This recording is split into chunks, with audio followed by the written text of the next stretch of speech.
New findings finally cracked the Terracotta Army mystery, and it's worse than expected. They have been standing in the dark for more than 2,000 years. 8,000 faces, no two alike, buried in silence beneath a dusty plain outside Xi'an, China.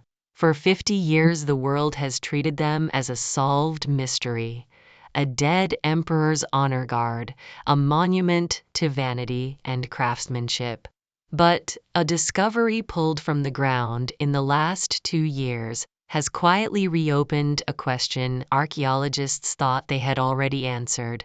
And once you hear what was actually found, and what still lies untouched beneath it, you may never look at those clay soldiers the same way again.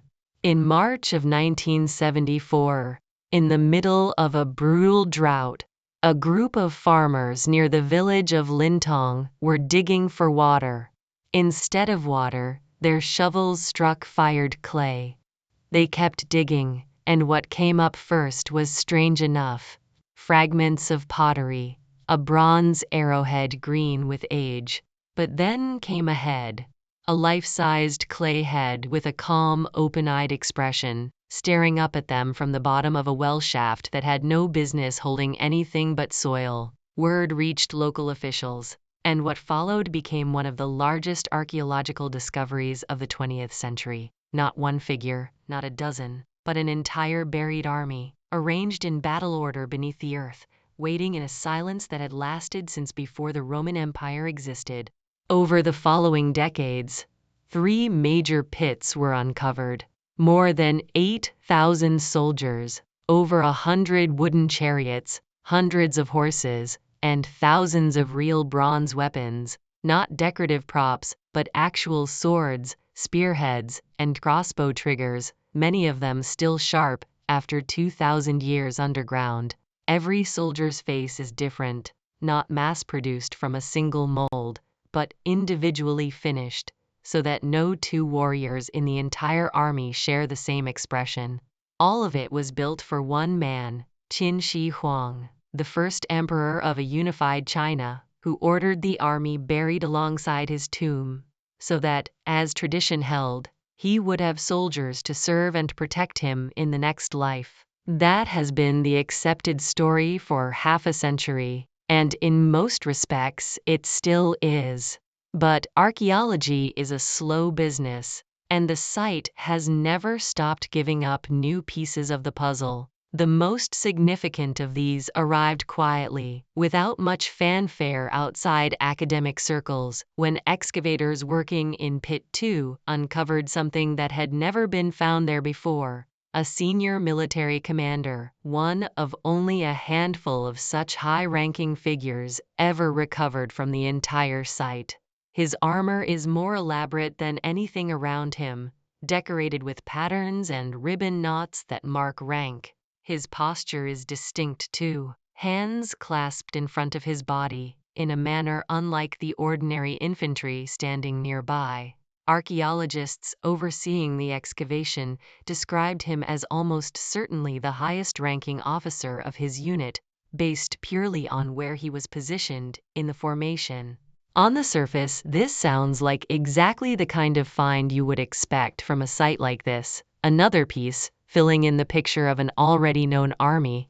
But the reason this particular commander matters is not really about him at all. It's about what his discovery forced specialists to look at again, the layout of the army as a whole, and a question that has been sitting in plain sight since 1974, one that the tidy Eternal Bodyguard story has never actually answered very well. If this army exists purely to protect the emperor in the afterlife, why does it not surround him? A bodyguard, by definition, watches every direction at once. But the Terracotta Army does not ring the tomb. It sits roughly 1.5 kilometers away, and the overwhelming majority of the figures face one direction only, east, toward the lands the emperor had conquered in life. There are a few rows positioned to guard the flanks and the rear, but the main weight of the army, the visible intent of the formation, is aimed outward toward the horizon, not inward in a defensive circle around their lord. It is arranged less like a wall of guards standing watch over a sleeping king, and more like an army formed up and ready to march. This is not a new observation. Military historians have pointed it out for years, but it tends to get glossed over in the popular version of the story, the one told on museum placards and repeated by tour guides 100 times a day. The honest answer, the one most serious historians actually give, is fairly mundane. The emperor's real armies had spent his entire reign fighting and conquering the states to the east, and the terracotta soldiers were arranged facing that direction, because that is where the emperor in death was symbolically continuing to hold the frontier he had won in life. It's less a mystery than a piece of political theater carved in clay, a permanent, silent reminder of conquest. But mundane and explainable doesn't always feel as satisfying as unexplained and unsettling, and that gap is exactly where a lot of recent online retellings of this story have started to wander into territory the evidence doesn't actually support. So let's separate what is genuinely documented from what has been invented to make the story scarier, because the real facts here are strange enough without embellishment. Start with the weapons. When the pits were excavated, archaeologists found tens of thousands of bronze arrowheads, along with swords, spearheads, and crossbow triggers, many in remarkably good condition. Some of these bronze weapons were found with a thin coating that had helped keep them from corroding for 2 millennia in damp soil. Decades ago, researchers proposed this coating was a deliberate chromium treatment, a rust prevention technique that wouldn't be reinvented until the 20th century. That claim made headlines for years. More recent chemical analysis has complicated it considerably. Several research teams now argue the chromium traces likely came from a lacquer applied to the wooden handles and scabbards, which happened to leach chromium onto the blades, rather than from any intentional metal plating process. The debate isn't fully settled, but the more cautious, better supported explanation is the lacquer one, not some prototype of modern metallurgy. It's a good example of how a genuinely interesting archaeological detail gets flattened into something far more dramatic than the evidence actually shows. Now go beneath the pits, to the tomb itself, which is where the real, well-documented strangeness lives. The tomb of Qin Shi Huang has never been opened, not in 1974, not in the 50 years since. This isn't secrecy for its own sake, it's caution earned the hard way. When the terracotta figures were first pulled from the ground, archaeologists discovered that many of them had originally been painted in vivid color. Within minutes of exposure to open air, that paint began to curl and flake away, in some cases disappearing almost entirely before it could be documented. That single, painful lesson has shaped how China treats the rest of the site ever since. Better to leave something sealed and intact than to open it before you have the tools to preserve what's inside. And the tomb itself gives good reason for extra caution, because of one detail that turns out to be completely real: mercury. The ancient historian Sima Qian, writing roughly a century after the emperor's death, described a burial chamber built as a scale model of the empire, with rivers and seas represented by flowing mercury, driven by some kind of mechanism, running across a floor engraved with the geography of Qin Shi Huang's realm. For centuries this was treated as an exaggeration, the kind of flourish an ancient writer adds to make an emperor's tomb sound more magnificent than it really was. Then modern soil surveys tested the ground above and around the burial mound, and found mercury concentrations dramatically higher than anywhere else nearby. Not trace amounts, but readings that spike specifically over the mound itself, in a pattern that roughly matches the layout of major rivers in the historical Qin Empire. Sima Qian, it turns out, was probably describing something real. That single fact changes how you have to think about the tomb. Mercury vapor is genuinely toxic. It attacks the lungs and the nervous system, and a sealed chamber with any significant quantity of it would be lethal to enter without serious protective equipment. This is one of the main, scientifically sound reasons Chinese archaeologists have been reluctant to break into the tomb chamber itself. It isn't superstition, and it isn't secrecy for secrecy's sake.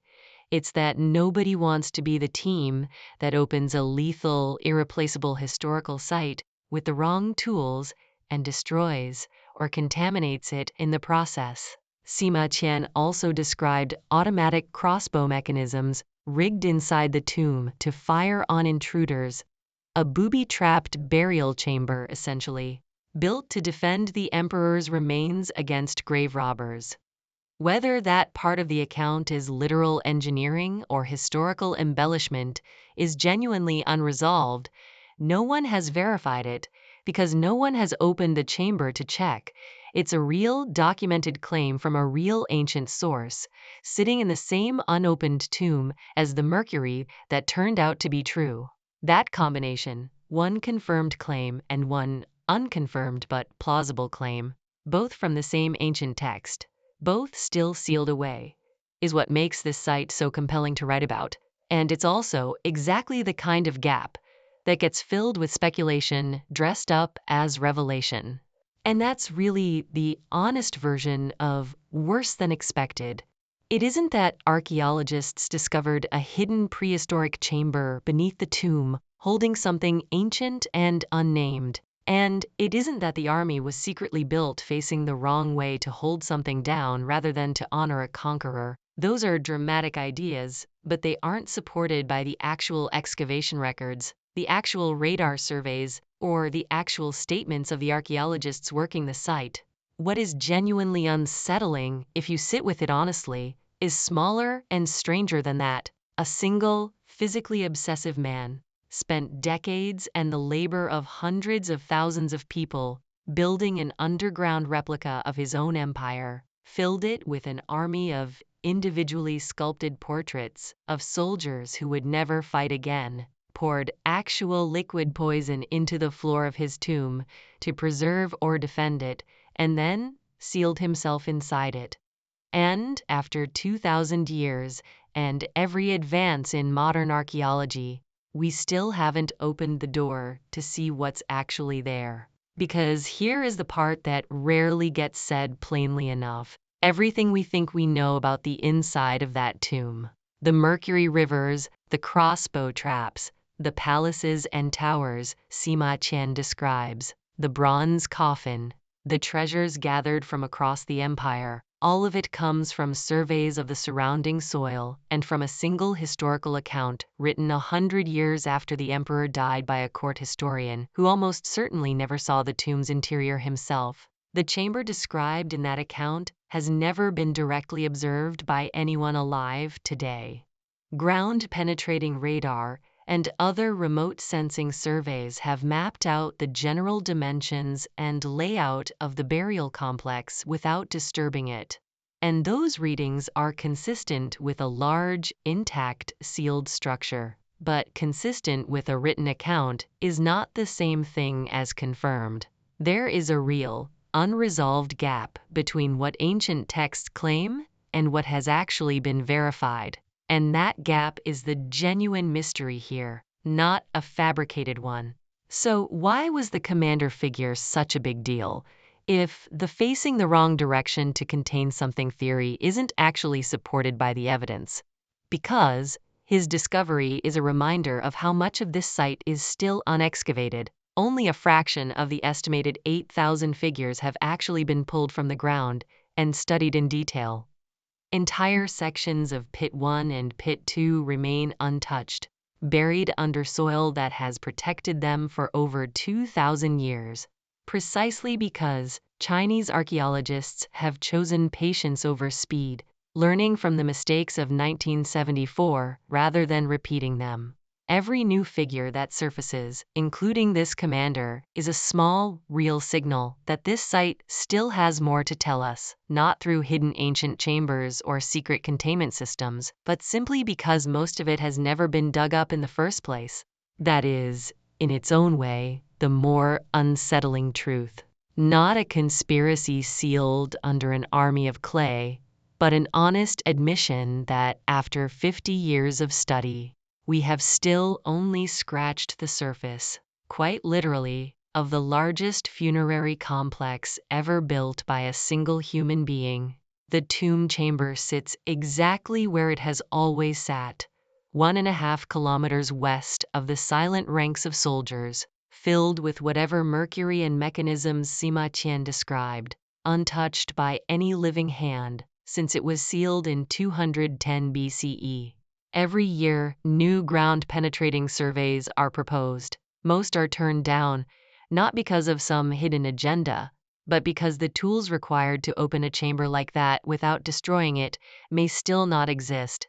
China's own archaeologists have said, plainly and on the record, that they would rather wait for better technology than lose what's inside forever. So here's the real question worth sitting with. The one that doesn't need any invented chambers or hidden containment systems to be genuinely fascinating.